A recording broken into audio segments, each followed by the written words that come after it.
5 choses à absolument faire avant de commencer à apprendre l'anglais.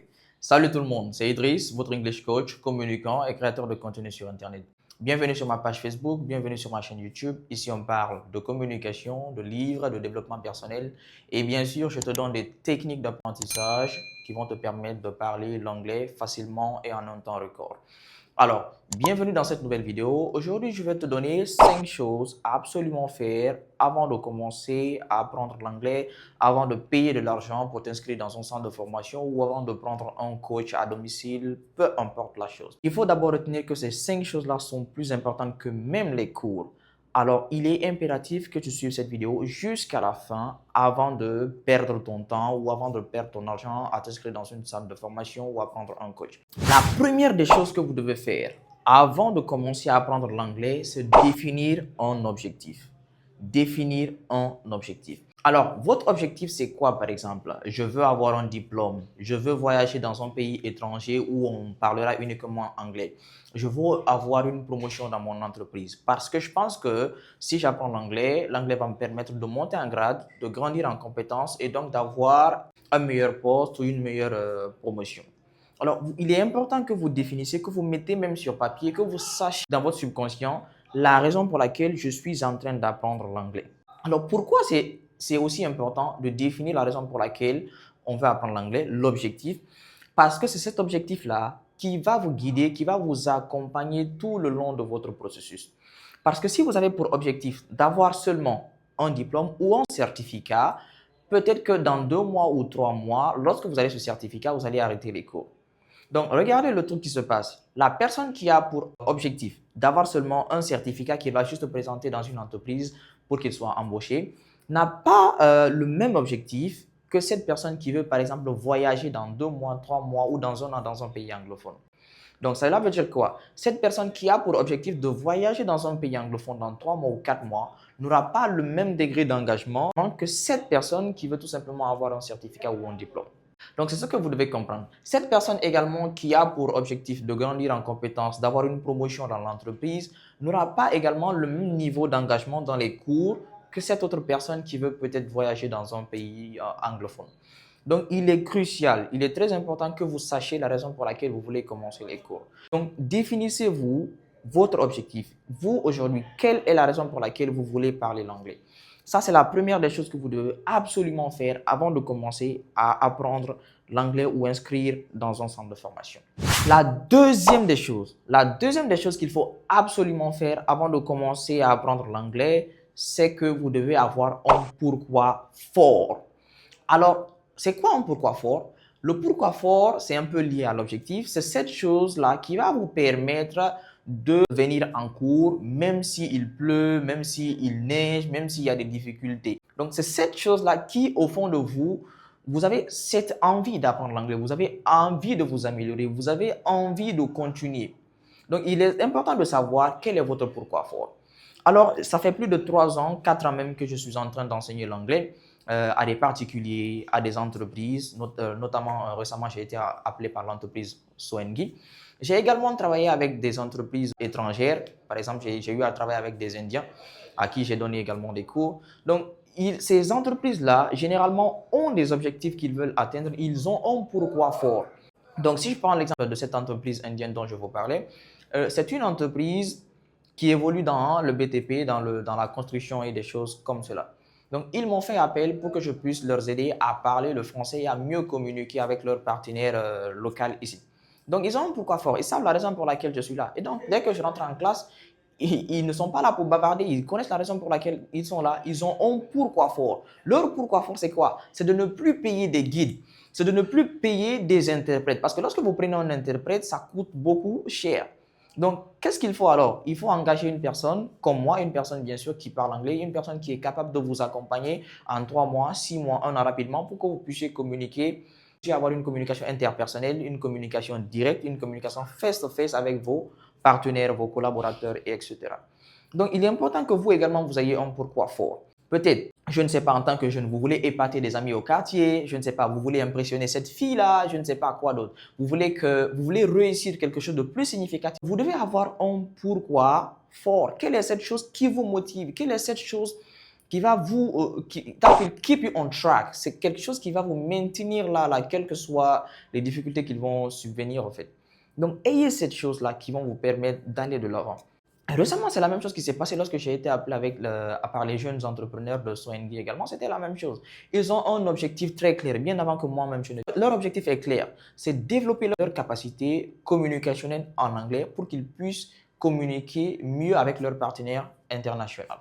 Donc, c'est simple. Vous aussi, ayez un pourquoi fort. Écrivez-le. Pourquoi est-ce que je veux parler anglais? Donc, voilà la deuxième des choses qu'il faut absolument faire avant de commencer à apprendre l'anglais. La troisième des choses que vous devez comprendre et commencer à implémenter dès maintenant ou même quand vous n'êtes pas inscrit dans une école de formation, vous devez savoir qu'il faut une discipline et une pratique constante.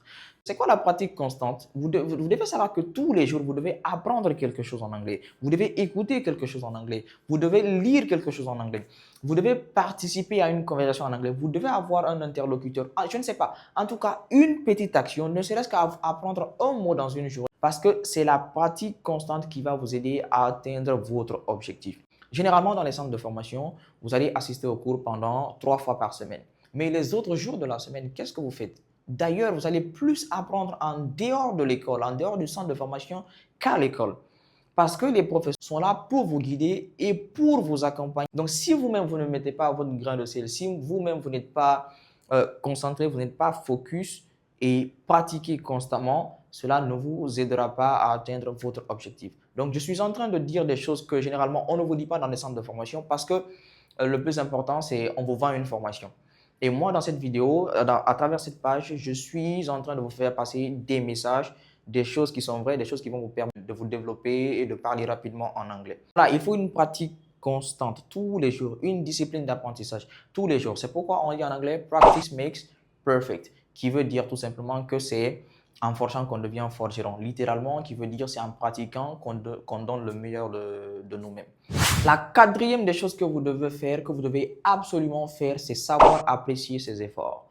C'est quoi apprécier ses efforts? C'est-à-dire que vous avez commencé à apprendre l'anglais peut-être il y a 1 mois, il y a 2 mois, je ne sais pas. Vous devez savoir qu'au début, avant que vous ne vous inscriviez dans une centre de formation ou avant que vous ne preniez un professeur à domicile, je ne sais pas, si vous n'étiez pas capable de saluer par exemple en anglais, aujourd'hui vous êtes capable de le faire.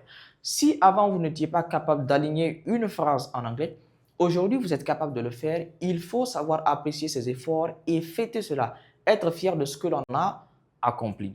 Donc se dire que oui, avant j'étais là, mais aujourd'hui je suis là. Et je suis conscient que je n'ai pas atteint ce niveau de perfectionnement que je veux atteindre, mais je ne suis pas en train de stagner, je suis en train de progresser.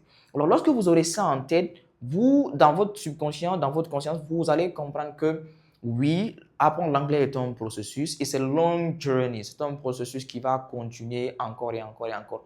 Même moi qui suis en train de vous faire cette vidéo, qui est en train de vous donner des conseils, qui suis également professeur depuis plus de 4 ans, je continue d'apprendre. J'apprends tous les jours de nouveaux mots, de nouvelles expressions. Ça ne s'arrêtera jamais. Donc, vous, en tant que débutant également, vous devez comprendre la même chose. C'est une logique. Vous allez continuer à apprendre encore, encore, encore. Il y aura toujours quelque chose à apprendre. Donc, ne vous arrêtez jamais. Mais appréciez vos efforts quand même. Donc, la cinquième des choses à faire et à comprendre absolument lorsque vous vous êtes déjà inscrit ou lorsque vous êtes apprenant en anglais, c'est vous devez appliquer ce qu'on appelle la visualisation. Alors, dans une autre vidéo, on aura l'opportunité d'encore plus parler de la visualisation. Je vais vous faire une vidéo complète sur la visualisation, sur comment est-ce que ça peut vous aider. Ça peut tous nous aider à atteindre n'importe quel objectif que nous nous sommes fixés, pas seulement l'anglais.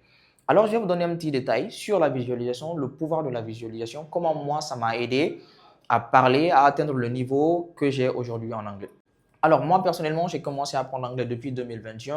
Et lorsque j'étais dans une salle de formation, lorsque je me suis inscrit dans une des centres de formation de la place ici, et j'étais très nul, Donc ça, c'est quelque chose qu'il faut se le dire. La plupart des gens me disent, Idriss, moi je suis nul, je ne connais rien en anglais, par quoi je vais commencer? Il faut savoir que personne n'a commencé à apprendre l'anglais, surtout dans un pays francophone, et il était bien. J'étais très, très nul. Et aujourd'hui, les gens me demandent, mais Idriss, où est-ce que tu as parlé l'anglais? Est-ce que tu as été au Ghana? Est-ce que tu as été au Canada? Est-ce que tu as été, je ne sais pas, en Angleterre? Non, je ne suis jamais sorti de la Guinée. J'ai appris tout ici. Donc, vous pouvez le faire et c'est absolument possible. C'est très, très possible. Et en un temps record, bien sûr. Donc, inscrivez-vous à la formation. Et on se retrouve le 26 novembre pour vous perfectionner et apprendre l'anglais comme je l'ai fait, comme tous mes étudiants également l'ont fait. Donc, la visualisation, c'est quoi? C'est que vous devez être capable de vous imaginer dans un an parler comme un native. Vous devez être capable de vous voir bien avant que cela arrive. Donc, c'est cela la visualisation. La visualisation, c'est une perspective. C'est pouvoir se voir faire quelque chose ou pouvoir se voir être quelque chose bien avant que cela n'arrive. Donc, il faut que vous imaginez que oui, waouh, après 2 ans, 3 ans, je serai là peut-être en train de parler à 10 000 personnes, à 1000 personnes, à 50 personnes, à 100 personnes, et cela en anglais. Donc, si vous commencez à construire une image mentale, une image de vous en train de parler l'anglais comme un native, comme quelqu'un qui parle parfaitement l'anglais, automatiquement, votre cerveau va se dire oui, voilà ce que je veux, et vous allez tout faire pour atteindre cet objectif-là.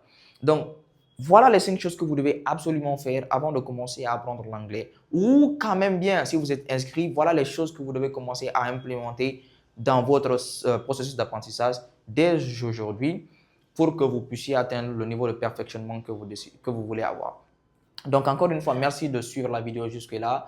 Posez-moi les questions dans les commentaires. Si vous rencontrez des difficultés dans votre apprentissage, je me ferai le devoir de vous répondre.